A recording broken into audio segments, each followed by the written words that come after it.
이 시간 하나님께서 우리에게 주신 말씀 신약성경 빌립보서 1장 9절에서 11절까지의 말씀입니다. 우리 1장 9절에서 11절 한 목소리로 말씀 봉독하겠습니다. 시작.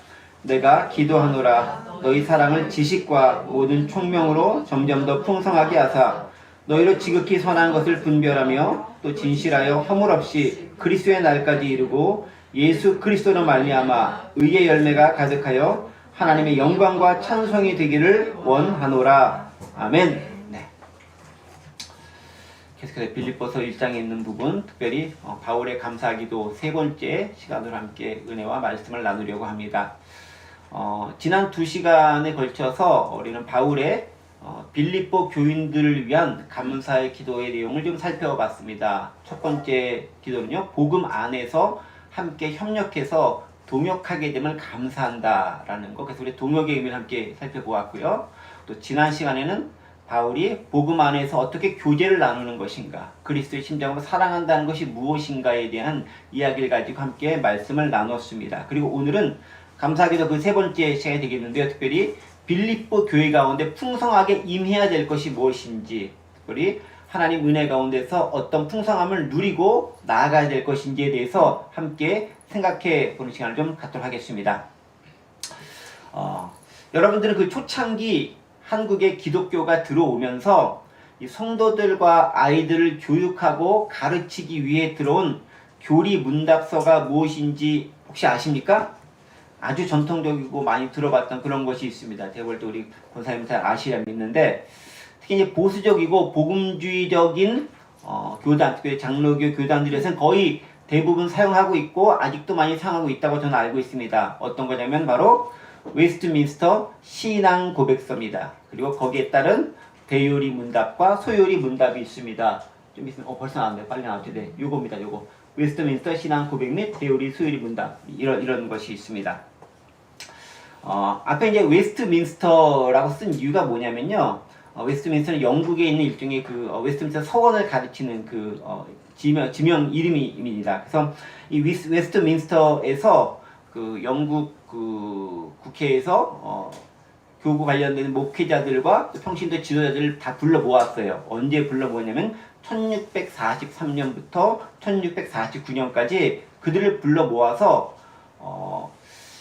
어떻게 우리가 믿음을 고백할 것인가, 신앙을 고백할 것인가에 대한 문서를 만들었습니다. 특별히 이게 이제 루터와 칼뱅으로 말미암아서 종교 개혁이 일어나고 그 전통 하에서 캐톨릭과는 구분될 수 있는 정토 개신교, 특별히 이제 장로교 교단들이 중심에서 모였기 때문에 그쪽에서 고백할 수 있는 믿음의 고백서가 무엇일까를 이제 종교 개혁 지나고 한 100년 정도 좀 지난 다음에 만든 것이죠. 그게 웨스트민스터 신앙 고백서가 되고, 그 웨스트민스터 신앙 고백서는 우리 개신교 교단에서 가장 전통적이고 또 기본적이고 성경의 권위까지는 다 가지 못하지만은 우리가 믿음으로 고백할 수 있는 교리 가운데 가장 탁월하고 권위가 있는 것을 여겨지는 그런 신앙 고백서입니다. 이 회의에서 신앙 고백서가 만들어졌고요. 그리고 대요리 문답과 소요리 문답, 그리고 예배 모범안 등이 만들어졌습니다. 신앙 고백은 말 그대로 우리가 무엇을 믿고 있는지를 문장 형태로 일목요연하게 잘 정리해 놓은 거고요. 그것을 체계적으로 교육하기 위한 목적으로 만든 것이 요리 문답인데, 특별히 이제 그 성인들과 목회자를 위해 만든 것이 대요리 문답, 이제 설교자들을 위해서 만들어 놓은 겁니다. 그리고 주일학교 아이들을 교육하기 위해서 만든 것이 소요리 문답이에요. 그래서 대요리 문답은 196개인가 몇 개가 되는 조항이 있고, 소요리 문답은 그걸 간추려서 100개 남짓한 문항이 있는데, 문답이라는 것처럼, 문답이 말하는 것처럼 질문이 있고 그 안에 답이 있고, 질문이 있고 답이, 그런 형식으로 되어져 있는 게 한 200여 개 가까이 되는 그런 문항들이 있습니다. 그것들이 기독교, 특별히 이제 개신교의 정통 교리들을 잘 정리해 놓은 것들, 우리가 무엇을 믿는가를 정리해 놓은 것이다 라고 볼 수 있습니다. 뭐 십계명, 주기도문, 사도신경, 그리고 칼빈주의적 관점에서 보는 기독교 교리들이 들어 있습니다.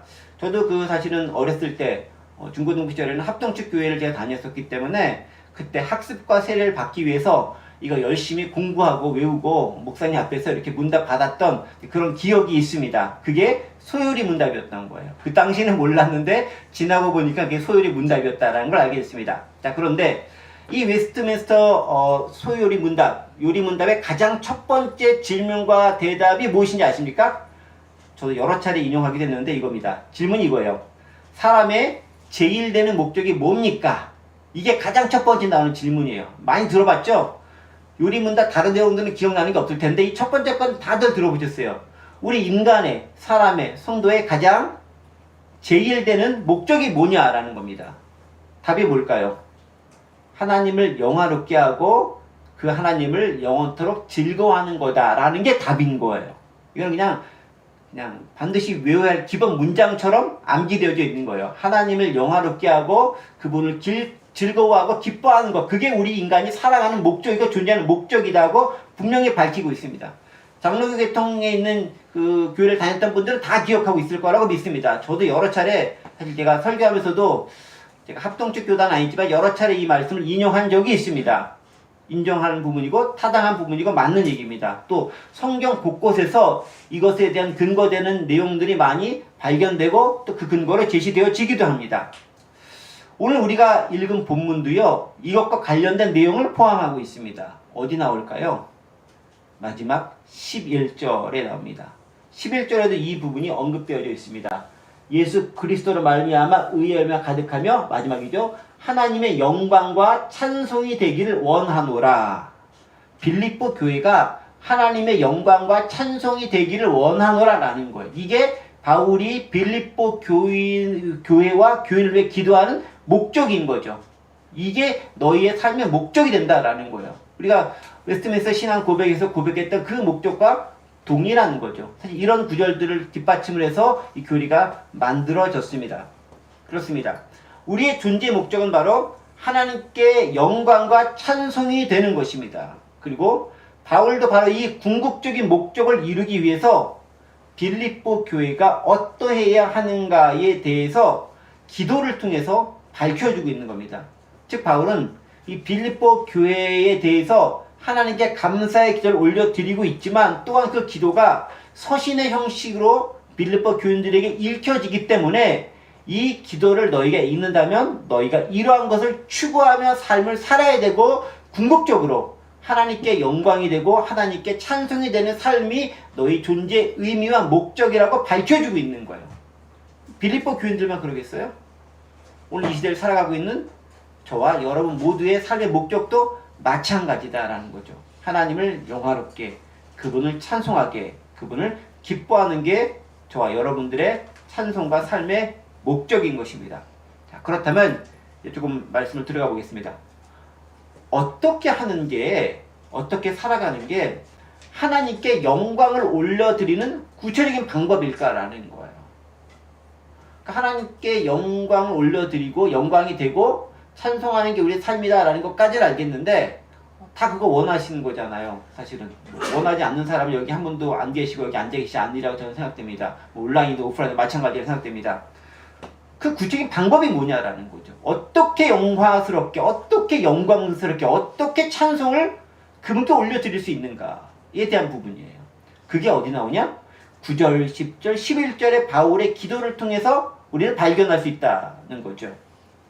특히 바울은 9절, 10절, 11절을 통해 세 가지 부분에 있어서 기도를 통해서 하나님 이러한 방법으로 이 빌립보 교인들이 하나님을 영화롭게 할 수 있도록 도와주세요 라고 기도하고 있습니다. 즉 바울의 기도는요, 빌립보 교인들이 그런 삶을 살기를 바라는 간절한 마음을 담은 일종의 빌립보 교인들을 위한 설교이기도 하는 거예요. 기도문의 형태를 띠고 하나님께 올려드린 기도지만 그 글을 읽는 사람들에게는 이렇게 살라는 뜻이구나 라고 읽혀질 수 있는 설교문이기도 하다라는 거죠. 그러니까 이 서신 읽은 빌립보 교인들은 이런 삶의 목표를 가지고 삶을 살아가겠죠. 그리고 빌립보 교인들만 그런 게 아니라 오늘 이 말씀을 함께 읽고 또 말씀을 듣고 묵상하는 저와 여러분도 동일하게 그러한 삶의 목표를 가지고 살아야 됩니다. 어떤 삶? 하나님을 영화롭게 하고 그분께 영광과 찬송이 되는 삶을 살아야 한다는 것입니다. 자, 그러면 첫 번째 바울이 어떤 모습으로 하나님께 영화롭게 할 수 있는 것인가? 일단 그 기도의 내용이 무엇인가를 좀 보겠습니다. 9절입니다. 9절 말씀 제가 읽어볼게요. 내가 기도하노라 너희 사랑을 지식과 모든 총명으로 점점 더 풍성하게 하사라고 이야기합니다. 9절 말씀이죠. 바울은 뭐라 얘기하면 기도한다라고 얘기합니다. 여기 영어 성경 보세요. 내가 기도하노라.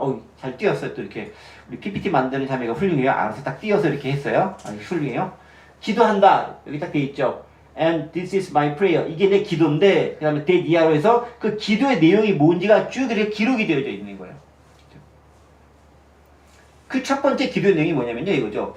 빌립보 교인들의 사랑을 지식과 모든 총명으로 점점 더 풍성하게 만들어 주소서라는 게 바울의 기도 내용이었다라는 거예요. 뭐가 풍성하게 되길 원한다고요? 사랑을. 빌립보 교인들의 사랑을 풍성하게 만들어 달라는 거예요. 점점 더 풍성하게 만들어 달라는 거예요. 근데 그냥 사랑만 딱 이루어지는 게 아니라 사랑과 더불어서 곁들여서 같이 가야 될 또 다른 덕목들이 두 가지가 있습니다. 그게 뭐죠? 여기 보면 지식과 총명을 가지고 하라는 거예요. 그냥 사랑만으로 충만하고 풍성한 게 아니라 그 사랑에는 뭐가 있어야 된다고요? 지식이 있어야 되고 총명이 있는 사랑이어야 된다는 거예요. 냅다 무턱대고 사랑이 아니라 지식과 총명이 동반된 수반된 사랑이어야 되는 겁니다. 조금 더 살펴보도록 하겠습니다. 한국어로 보면 그 사랑이 있어야 될 때 그 사랑은 그냥 한국어로 사랑이라고 되어져 있지만 이 역시 좀 헬라어를 보면 이 사랑은 어떤 단어를 쓰냐면요. 지난 시간에 잠깐 언급했는데 아가페라는 단어를 쓰고 있어요. 그러니까 아가페의 사랑이 너희 가운데 풍성해지기를 원한다라는 거예요. 자, 근데 아가페의 사랑으로 우리가 누군가를 사랑하는 게 쉬워요? 어려워요? 이거 솔직히 말해서 어려운 거잖아요. 인간으로서는 거의 불가능한 게 아가페적인 마음으로 사랑하는 거다. 우리 다 알 수 있습니다. 근데 바울은요, 이것을 그렇게 고백하죠. 지난 시간에 잠시 언급했던 것처럼 오늘 우리가 9절부터 봤지만 8절에서 바울은 뭐라고 얘기하면 그리스도의 심장으로 너희 무리를 사모한다라고 고백합니다. 그러니까 바울은 그렇게 얘기하죠. 이 그리스도의 심장을, 그리스도께서 우리를 어떻게 사랑하셨는지 그 마음과 그 방법으로 내가 너희를 사모하고 사랑한다라고 고백하고 있어요. 최소한 바울은 그렇게 하려고 애쓰고 노력하는 모습을 보이고 있다는 것입니다. 그게 하나님께서 증인이다라고 당당하게 선언할 것처럼 그렇게 진짜 사랑했던 거예요. 그리고 내가 그렇게 너희들을 사랑했던 것처럼 너희 빌립보 교인들 너희들도 그렇게 서로 사랑하라라고 간절히 권면하고 있습니다. 어떻게? 아가페의 사랑으로 사랑하라는 겁니다.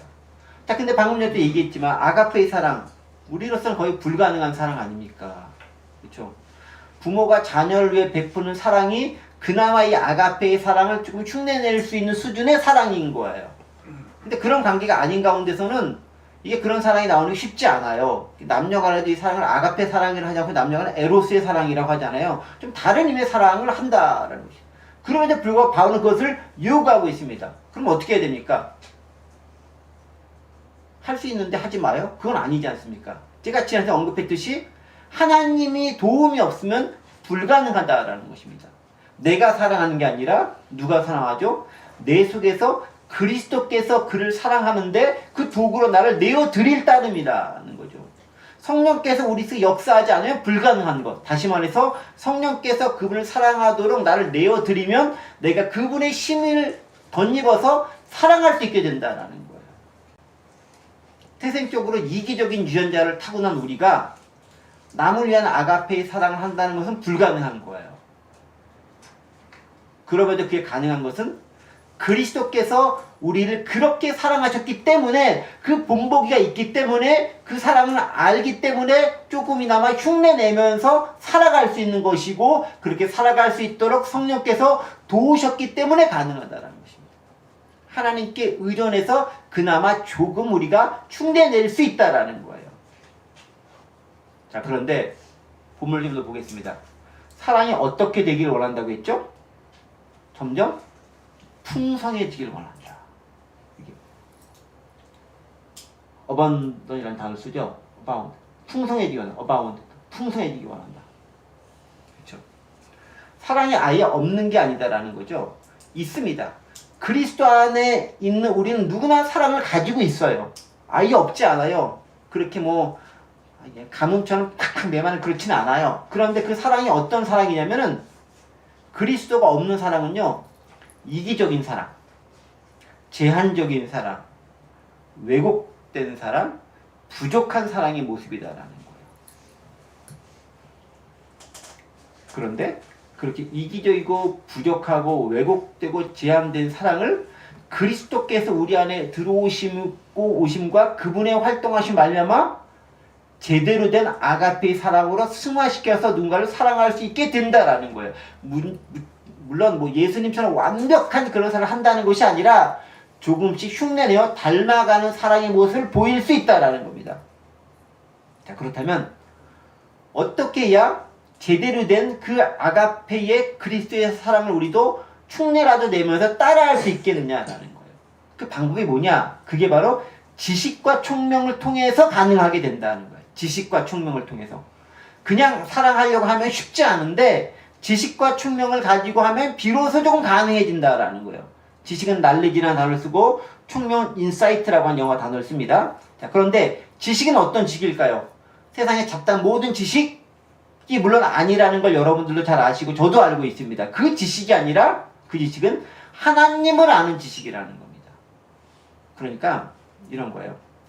우리의 이기적이고 왜곡된 사랑을 극복하기 위해서는 어떤 지식이 필요하냐면 하나님이 우리를 어떻게 사랑하셨는가에 대한 깨달음이 먼저 와야 되는 거예요. 그 깨달음이 있어야 이렇게 사랑하셨구나 라고 내가 그 가운데 감동을 하고 감격을 해야 그 마음을 가지고 비로소 조금이나마 다른 사람의 사랑을 실천할 수 있게 된다는 거죠. 그러니까 우리는 지식을 통해서 하나님의 사랑이 얼마나 크고 놀랍고 광활하고 위대하고 원대하고 풍성하고 끊을 수 없을 만큼 기품이 있는지를 알아야 되는 거예요. 바울이 로마서에서도 계속 고백하는 게 그런 내용이지 않습니까? 하나님의 사랑의 풍성한 기품 어떤 것도 너희를 향한 사랑에서 끊을 수 없다라는 걸 네가 알아라 라는 거예요. 그 믿음의 확신을 가지고 살아가라라고 얘기합니다. 때문에 우리는 어떤 걸 힘써야 되냐면요, 하나님의 사랑이 어떠한지 하나님이 어떤 분인지를 알려고 애써야 돼요. 그러니까 그런 지식이 없으면 사실은 하나님의 사랑으로 누군가를 제대로 사랑하는 것 자체가 불가능한 거예요. 지식이 없는 사랑은 부족한 사랑이 되고 제한된 사랑이 될 수밖에 없다는 것입니다. 그래서 우리는 하나님을 제대로 알기 위해 애써야 됩니다. 말씀을 통해서, 또 신앙 서적을 통해서, 신앙 경험을 통해서, 은혜를 통해서, 교제를 통해서, 기도를 통해서 하나님을 점점 더 조금씩 알아가고 그 알아감의 깊이를 더해가야 하는 거예요. 근데 그런 기회와 그런 과정들이 생략되거나 없거나 결여되어 있으면은 조금 사랑하는 척 하다가 지쳐 쓰러져 넘어지고 나뒹굴어질 수밖에 없는 거예요. 마치 돌짝밭에 뿌려진 씨앗이나 가시덤불 속에 뿌려져가지고 조금 자라는 듯 하다가 시들어지는 것과 비슷한 모습을 보일 수밖에 없다는 거예요. 그래서 여러분들 하나님이 어떤 분이신지 어떤 사랑을 사랑하셨는지 우리는 깊이 있게 알아가는 노력을 반드시 기울여야 되는 거예요. 그래야 제대로 사랑할 수 있기 때문에 그렇습니다. 그걸 모르면 결여된 사랑, 부족한 사랑, 왜곡된 사랑을 할 수 있는 거예요. 하나님의 사랑을 모르면 사랑을 하긴 하지만 왜곡된 사랑을 한다라는 거죠. 이 지식과 더불어서 또 한 가지 요구되는 게 뭐라 그랬죠? 총명. 이 사람 총명이 할 때 그 총명입니다. 근데 총명할 때는 보통 인텔리전트라는 단어를 쓰지 않고 여기서는 인사이트라고 하는 영어 단어를 씁니다. 인사이트. 뭡니까? 통찰력입니다. 좀 다른 말로는 지혜라는 말로도 표현할 수 있습니다. 지식으로 안 하나님의 사랑을 우리의 실제 삶 속에서 어떻게 적용시키며 실천적으로 행할 수 있는가는 인사이트를 통해서 우리가 배우고 발현시킬 수 있다는 거예요. 그러니까 하나님의 사랑은 지식적인 걸 우리가 배울 수 있어. 그 지식을 통해 알아요. knowledge를 통해 알아요. 근데 그것들이 실제로 적용하려고 하면 상황은 다 다른 거잖아요. 똑같은 상황에 처한 사람은 아무도 없어요. 다 다른 상황이 있습니다. 그 다른 상황에서 어떻게 살아갈 것인가는 그 형편에 따라서, 시대에 따라서, 문화와 환경과 입장과 여건에 따라 다 다를 수밖에 없어요. 그럼 그래서 어떻게 적용하느냐? 그때 필요한 게 인사이트라는 거예요. 그때 필요한 게 총명함인 거예요. 그게 있어야 제대로 실천적인 사랑을 행할 수 있게 되는 거죠. 그 지식은 이론적 알미라면 총명은 실천적인 알미인 거예요. 바로 이렇게 제대로 된 알을 통해 우리는 하나님의 사랑을 경험하고 그것을 삶 속에서 구체적으로 구현해내고 발현시켜낼 수 있습니다. 하지만 그 하나님의 사랑을 모르면 어떻게 합니까? 지식과 총명이 결여된 사랑을 한다면 이기적인 사랑. 사랑을 하긴 하는데 이기적인 사랑을 하는 거죠. 또 사랑을 하긴 하는데 편파적인 사랑을 하는 거죠. 혹은 왜곡된 사랑을 하는 거죠. 사랑이란 이름으로 남을 죽이는 사랑을 할 수도 있는 겁니다.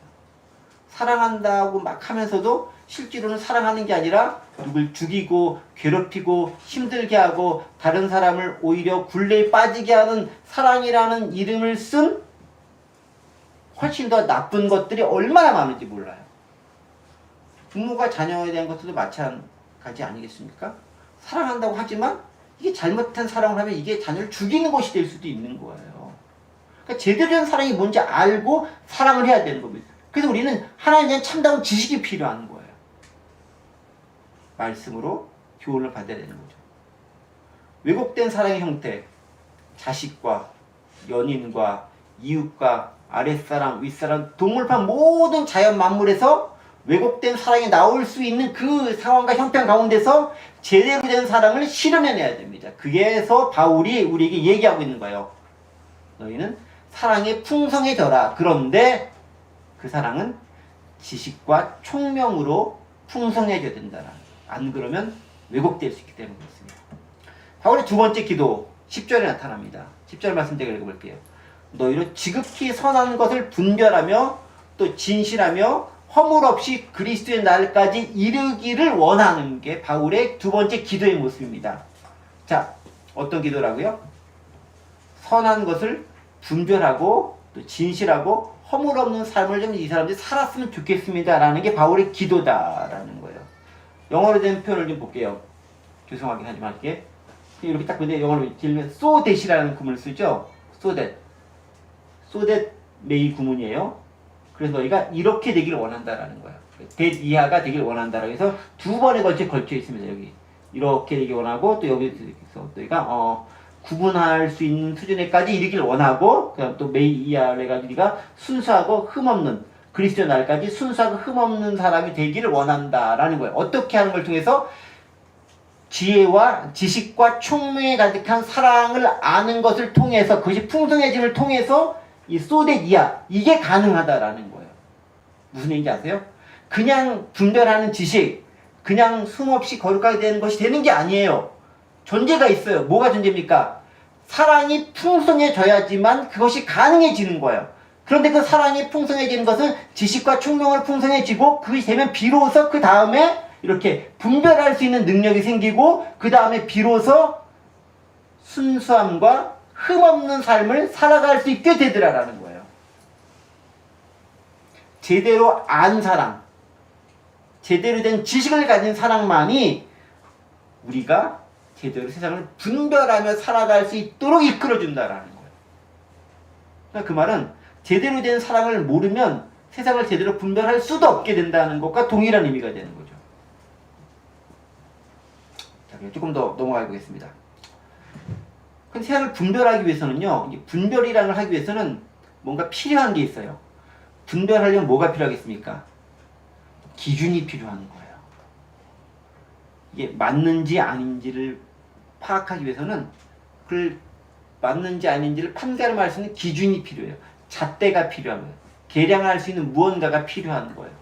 그렇지 않겠습니까? 근데 그 기준이 시대와 상황에 따라 마구 변해. 그럼 기준이 될 수 있어요, 없어요? 그거는 적합한 기준이 아닌 거죠. 좀 부유한 잘 사는 사람한테 와서는 기준이 이렇게 막 여유롭고 어려운 사람 와서는 아주 꼿꼿하게 딱 칼에 딱딱 기준 정하고 이거 뭐 좋아요 안 좋아요? 이런 거 아니다라는 거죠. 기준은 절대적이어야 되는 거예요. 절대적인 거. 기준은 흔들리면 안 됩니다. 속이는 저울 상거래에서 추방당하기 딱 적합한 겁니다. 예전에는 그런 분들 있지만 요새는 그런 사람도 없는 걸로 알고 있어요.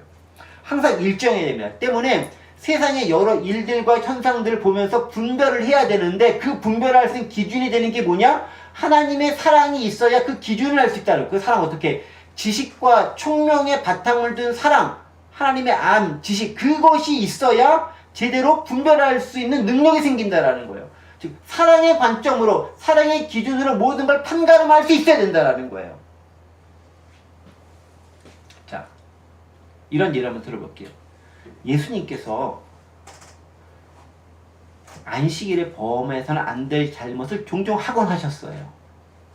예를 들면 안식일 날 밀밭사이 다니시면서 이렇게 밀 이렇게 이렇게 부어서 이렇게 드셨어요. 이 이렇게 부스럭하는 게 뭐냐면은 탈곡하는 행위인 거예요. 일하지 말라 어긴 거죠. 그게 이제 유대인들이 정해놓은 율법에 저촉된 행위예요. 어긴 겁니다. 뿐만 아닙니다. 안식일에 병자를 고쳤어요. 의료 행위를 한 거예요. 이것도 일하지 말라는 것에 저촉되는 행위를 한 거예요. 근데 예수님께서 왜 그거 하셨습니까? 굳이 안 해도 되면 안 하셨을 거예요. 근데 왜 하셨어요? 이유는 간단해요. 너무 배가 고파서 죽을 것 같은데 먹어야 되는 거예요. 다윗도 급하니까 가가지고 성전에 들어가서 진설병 그거 제사장 외에는 먹지 못한 떡 배고프니까 먹었어요. 먹을 수 있는 거예요. 왜 먹을 수 있습니까? 사랑의 관점으로 보면은 먹을 수 있는 거가 되는 거예요. 율법의 관점에서 보면은 먹으면 안 되는 거예요. 사랑의 법으로 보면은 가능한 거예요. 왜? 일단 살려야지. 사람 생명 살리는 것보다 중요한 게 어디 있어요? 그게 사랑에서 나오는 법이거든요. 예수님은 그 법을 가지고 판단을 하시는 거예요. 십계명 율법의 완성이잖아요. 보세요. 율법을 대표하는 십계명 어떤 기준을 만듭니까? 하나님 사랑하는 것, 이웃 사랑하는 것에 대한 표현이 십계명으로 표현된 거예요. 그러니까 사랑하는 것을 기준으로 하나님을 사랑하는 건 이렇게 하는 거야 라고 1계명, 4계명까지 정해놓은 거고요. 이웃을 사랑하는 게 이렇게 해야 하는 것들이 5계명부터 10계명까지 정해놓은 거예요. 그러니까 사랑의 관점으로 판단하는 기준이 되더라라는 거죠. 사랑의 풍성함과 더불어서 우리는 발견할 수 있다라는 것입니다. 그 말은 뭐겠어요? 사랑을 알면 무언가를 분별할 수 있는 기준을 비로소 내가 가지게 된다라는 거예요. 사랑을 모르면 기준이 없어요. 그럼 어떤 기준이 쓰냐면 세상에서 많이 쓰는 거, 다른 사람들이 그렇다라고 말하는 거, 그냥 그렇게 써왔던 거, 그것을 내가 차용해서 그것을 기준으로 사용할 수밖에 없는 거예요. 그런데 사랑의 기준을 명확하게 알고 있으면 그 사랑으로 내가 주체적으로 그 시대와 상황과 형편에 따라서 적용하면서 할 수 있는 통찰력이 생기는 거예요. 그 예수님은 상황에 따라서 다 다르게 적용할 수 있는 거예요. 사랑의 기준이란 절대적인 기준을 가지고 있기 때문에 그 시대에 따라서 통찰력 있게 적용할 수 있는 능력을 가지셨다라는 것입니다.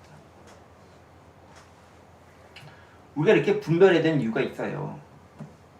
세상은 헷갈리기 때문에 그래요. 비슷한 게 많아서 그래요.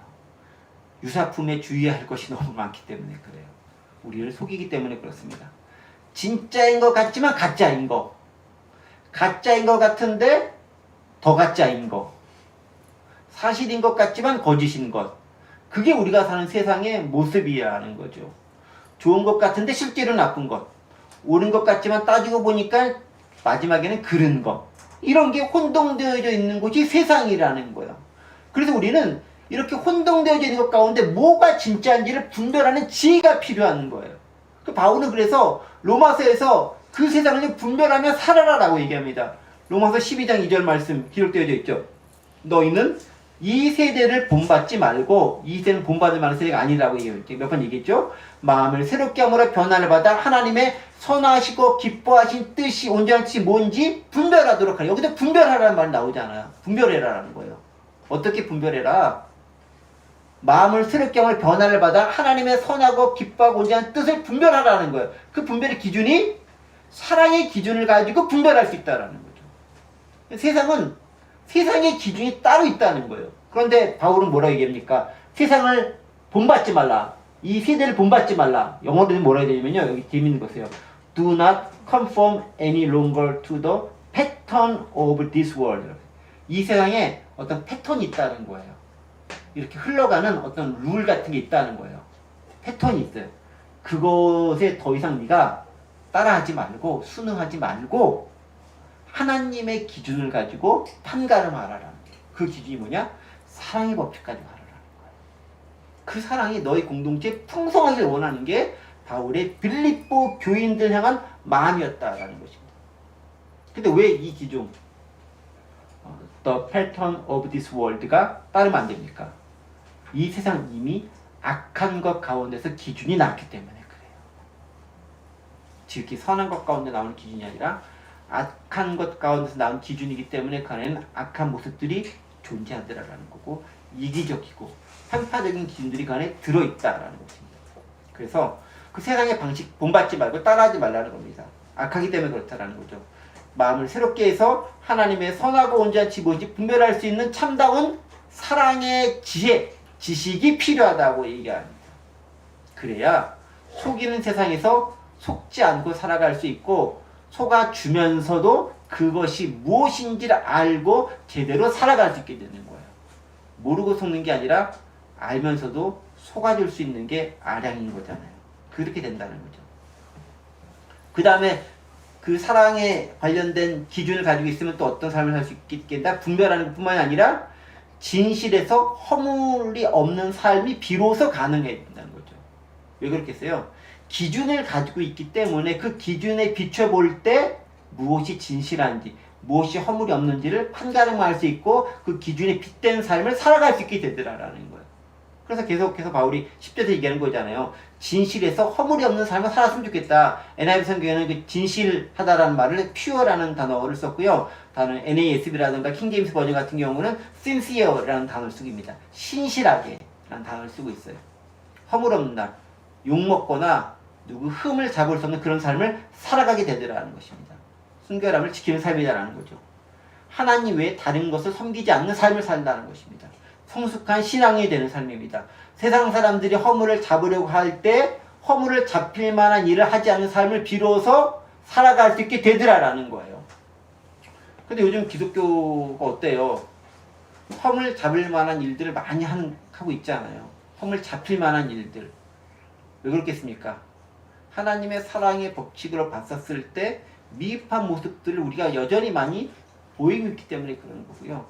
하나님 우리를 얼마나 어떻게 사랑하셨는지에 대한 통렬한 깨달음과 실천 대신 이기적이고 왜곡적이고 온전치 못한 사랑의 모습을 우리가 보이고 있기 때문에 그러하다는 거죠. 사실 근데요, 하나님 앞에도 인정받고 세상 사람들로부터도 흠없다고 인정받는 건 무척 어려운 거예요. 둘 중에 하나 잘하기도 힘든데 둘 다 잘하는 거 사실상 불가능하죠. 하지만 우리는 성령의 도우심으로 그것을 가능하도록 애쓰며 살아갈 필요가 있는 거죠. 물론 실패해요. 그래도 그렇게 살아가려는 발버둥치는 모습 가운데서 성령이 함께 하심으로 조금씩 살아갈 힘을 주시는 겁니다. 그게 은혜의 모습이다. 바울의 이제 세 번째 기도입니다. 마지막 기도는 11절에 기록되어져 있습니다. 세 번째 이렇게 기도합니다. 예수 그리스도로 말미암아 의의 열매가 가득하여 하나님의 영광과 찬송이 되길 원한다. 마지막으로는 영광과 찬송이 되길 원하는 게 결론인데 그 앞에 이 세 번째 기도의 내용이 있죠. 뭐가 풍성해지길 원합니까? 예수 그리스도로 말미암아 의의 열매가 가득하길 원한다. 여기 있죠.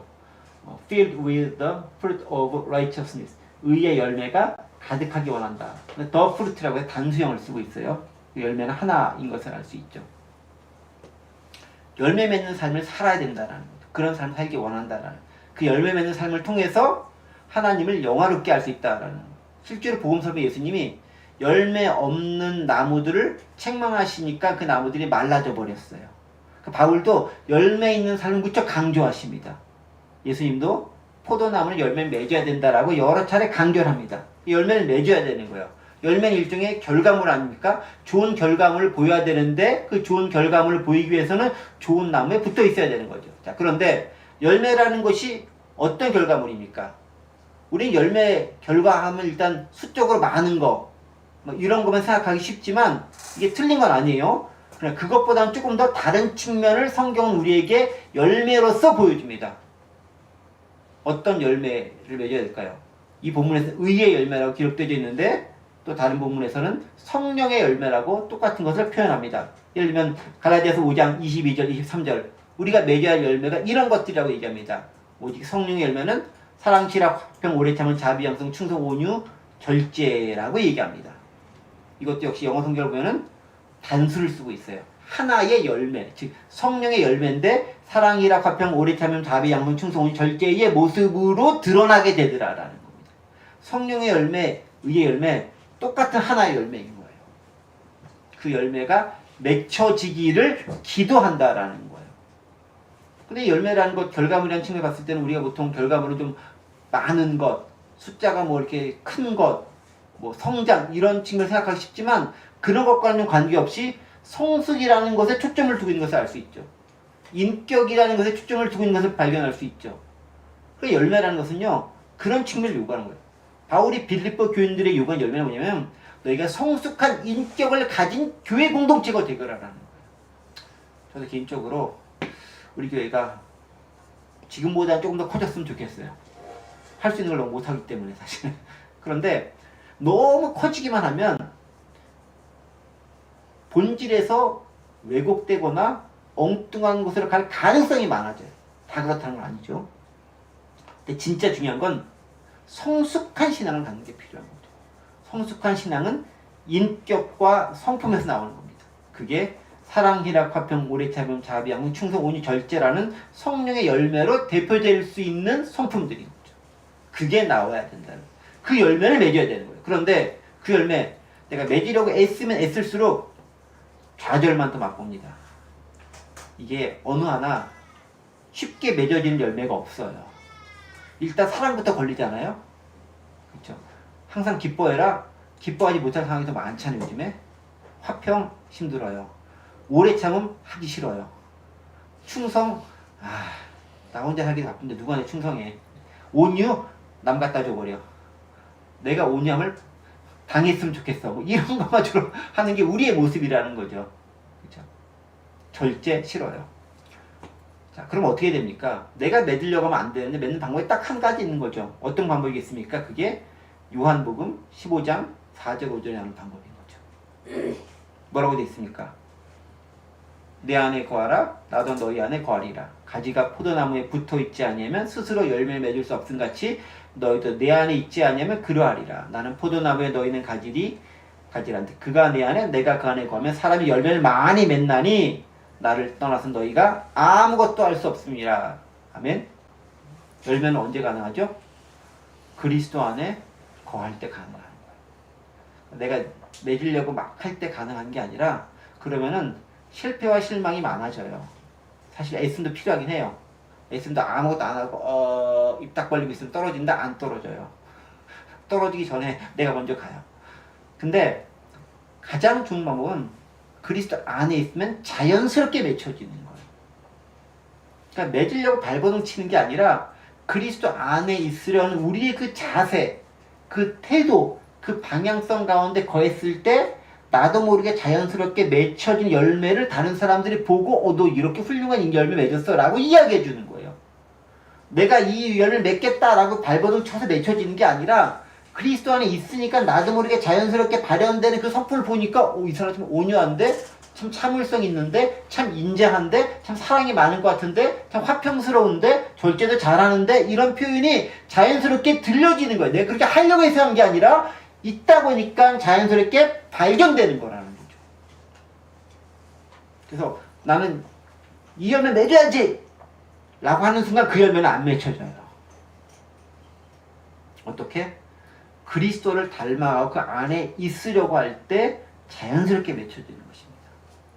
그러니까 그리스도 안에 거하는 것은요, 말씀 안에 거하는 것이고 그리스도의 교제 안에 거하는 삶이 되는 거예요. 그 안에 있었을 때 내가 자연스럽게 나도 모르게 그 열매들이 맺어지더라라는 것입니다. 때문에 우리가 추구해야 될 삶은 뭐냐면 이거예요. 그리스도 안에 있는 삶을 추구해야 되는 거예요. 무척 추상적인 것처럼 보이지만 그게 진짜 핵심적인 가치인 거예요. 우리 너무 구체성만을 요구하는 시대에 살고 있어요. 뭐 결혼식 할 때도 뭐 이렇게 뭐 리스트 딱 정해놓고 뭐 키 얼마, 몸무게 얼마, 학교 어디, 뭐 돈 얼마, 직장 어디, 뭐 이렇게 그거 아무 의미 없다는 거 다 지나신 분들 아시죠? 그렇게 적어놓은 대로 되는 경우가 없다는 거 아시죠? 희망사항은 희망사항으로 그치는 거예요. 네. 희망사항은 희망 고문으로 그치다 끝나버려요. 근데 진짜 중요한 거는 그렇게 정해놓은 그런 기준이 아닌 거잖아요. 그렇죠. 그리스도 안에 있는 추상적인 것처럼 보이지만 하나님 내가 주님을 닮고 싶다라는 그 열망 가운데 있는 그 태도가 진짜로 온전한 성품이 맺혀지는 거예요. 구체적인 뭐가 나를 만들어가는 게 아니라, 물론 구체성이 필요할 때가 있어요. 만들어가는 게 아니라 그리스도 안에 거하게. 여러분 우리 기도할 때도 성령이 충만함과 은혜 가운데 거하게 되는 기도가 무척 추상적인 것 같지만 그 기도가 반드시 필요한 기도가 돼요. 바울이 다른 거 기도하지 않아요. 그거 기도하잖아요. 맨날 성령 안에서 내가 삶의 인생의 목표가 있는데 그리스도를 쫓아가는 거다, 붙잡힌 바 됩니다. 그게 그분의 기도인 거예요. 뭐 다른 거 기도 안 하잖아요. 왜? 그거면 족하니까. 그래야 진짜 열매 맺을 수 있다는 거죠. 내가 맺는 열매가 아니라 그리스도께서 나를 통해 맺어지는 열매가 된다는 거죠. 그 열매가 진짜 열매가 되는 거죠. 말씀을 정리합니다. 바울은 빌립보 교회를 위해 기도합니다. 그것은 사랑의 풍성함을 위한 기도입니다. 그런데 그 사랑은 지식과 총명을 겸비한 사랑이어야 됩니다. 그리고 분별함과 순결함을 위해서도 기도합니다. 세상을 제대로 살아가기 위한 그런 기도입니다. 그리고 마지막 날까지 열매 맺는 삶을 통해 하나님의 기쁨이 되기를 기도합니다. 그런 삶이 어떤 삶? 하나님을 영화롭게 하고 즐거워하고 기뻐하는, 즉 웨스트민스터 요리문답 제일 첫 번째 나오는 인간의 존재 목적, 하나님을 영화롭게 하고 그분을 기뻐하고 즐거워하는 삶이 바로 여기에 담겨져 있기 때문에 그렇습니다. 바로 그런 삶을 함께 만들어갈 수 있는, 성령과 그리스도 안에서 이루어갈 수 있는 우리 모든 부학하늘과 성도들 되시기를 간절히 원합니다.